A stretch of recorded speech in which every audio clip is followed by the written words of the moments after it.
زاہد اور علی دونوں بچپن کے دوست ہیں اور ایک ہی محلے میں رہتے ہیں۔ دونوں کی دوستی مثالی سمجھی جاتی ہے۔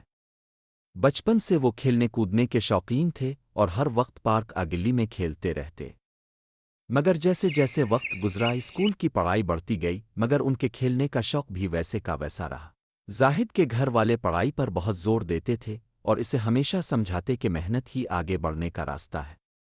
زاہد کے والدین کو اس کی فکر تھی کہ اگر اس نے پڑھائی پر توجہ نہ دی تو آگے جا کر اسے مشکلات کا سامنا کرنا پڑے گا۔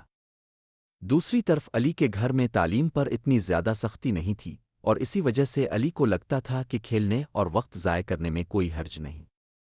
ایک دن اسکول میں امتحانات کا نتیجہ آیا۔ زاہد نے تو اچھی محنت سے تیاری کی تھی اور اس کے نمبر بہت اچھے آئے مگر علی کے نمبر کافی کم تھے۔ یہ اس کے لیے ایک جھٹکا تھا کیونکہ اس نے کبھی سوچا نہیں تھا کہ اس کا کھیلنا اور پڑھائی میں عدم دلچسپی اسے پیچھے کر دے گی۔ جب علی نے اپنے والدین کو نتیجہ دکھایا تو وہ بہت مایوس ہوئے اور علی کو بھی یہ احساس ہوا کہ اس کا رویہ درست نہیں۔ زاہد نے علی کو سمجھایا کہ اگر وہ مستقبل میں اچھا کرنا چاہتا ہے تو اسے کھیل اور پڑھائی میں توازن رکھنا ہوگا۔ زاہد نے اسے مشورہ دیا کہ وہ روز تھوڑا سا وقت پڑھائی کے لیے نکالے اور باقی وقت کھیل کود میں گزارے تاکہ اس کی تعلیم اور دلچسپیاں دونوں برقرار رہیں۔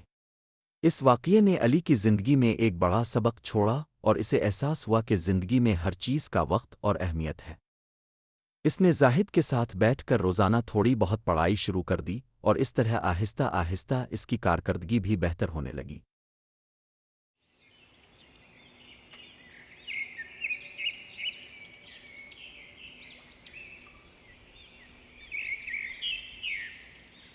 علیہی اور نایاب بچپن کی بہترین دوست تھیں اور ہمیشہ ہر مشکل میں ایک دوسرے کا ساتھ دیتی تھیں۔ جب دونوں نے میڈیکل کالج میں داخلہ لیا تو ان کے خواب ایک جیسے تھے مگر راستے مختلف۔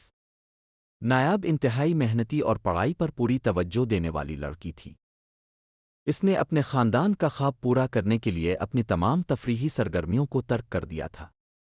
دوسری طرف علیہی اپنی پڑھائی کے ساتھ زندگی کو جینے کا ہنر جانتی تھی۔ وہ اپنی دوستی خوشیوں اور اپنے شوق کو بھی وقت دیتی تھی۔ ایک دن کلاس کے بعد دونوں دوست لائبریری میں ملے۔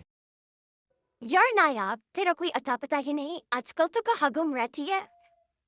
کیا بتاؤں علیہ، یہ پروجیکٹ میری زندگی کا سب سے اہم حصہ ہے اور میں چاہتی ہوں کہ میرے جانے کے بعد مجھے پروفیسر بھی یاد رکھیں، اس لیے میں بس کامیاب ہونا چاہتی ہوں۔ نایاب پروجیکٹ تو ضروری ہے، میں جانتی ہوں مگر اس کا مطلب یہ تو نہیں کہ باقی زندگی کو نظر انداز کر دیا جائے۔ ہر چیز کو تلوازن میں لے کے چلو، میری بات مان تو۔ میں کامیاب ہونا چاہتی ہوں علیہ، میں چاہتی ہوں کہ میں کامیاب ہوں، میرے گھر والے مجھ پہ فخر محسوس کریں، اس کے لیے میں اپنی نیند چین سب کچھ قربان کر دوں تو کر دوں۔ نایاب بس یہاں بھی آ کے ہم دونوں میں فرق آ جاتا ہے۔ تم ہر چیز کو قربان کر دینا گے مگر میں ہر چیز کو ساتھ لے کر چلنا چاہتی ہوں، میں ہر چیز میں توازن رکھنا چاہتی ہوں۔ تم ٹھیک کہہ رہی ہو علیہ، مگر مجھے ڈر لگتا ہے اگر میں پیچھے رہ گئی تو۔ علیہی نے اس کے کندھے پر ہاتھ رکھتے ہوئے اسے تسلی دی۔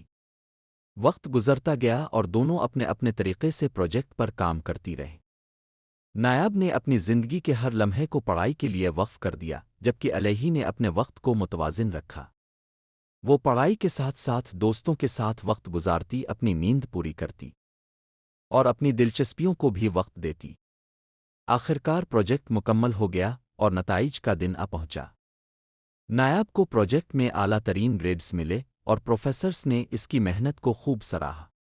واہ نایاب، تم نے بہترین کام کیا ہے، تمہاری محنت کی تعریف کرنی پڑے گی۔ نایاب خوش تو تھی مگر اس کی آنکھوں میں تھکن اور جسم میں کمزوری نظر آ رہی تھی۔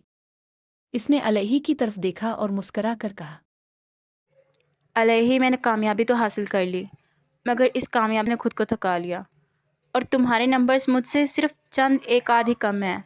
وہ کیسے؟ دیکھو نایاب، کامیابی کا مطلب صرف نمبر اچھے حاصل کرنا نہیں بلکہ خود کو خوش اور صحت مند رکھنا بھی ہوتا ہے، اور یہ کام میں دل لگا کرتی ہوں، اسی لیے تو میں دونوں میں ایک توازن قائم رکھ پاتی ہوں۔ نایاب نے سر ہلایا اور اس کی بات کو دل سے تسلیم کیا۔ کچھ دن بعد نایاب نے اپنی زندگی میں توازن پیدا کرنے کا فیصلہ کیا۔ اب وہ محنت بھی کرتی مگر خود کو بھی وقت دیتی، اپنی خوشیوں کو بھی وقت دیتی۔ وہ جان گئے کہ کامیابی کا اصل راستہ وہی ہوتا ہے جس میں زندگی کے ہر لمحے کی قدر کی جائے اور خود کو خوش رکھا جائے۔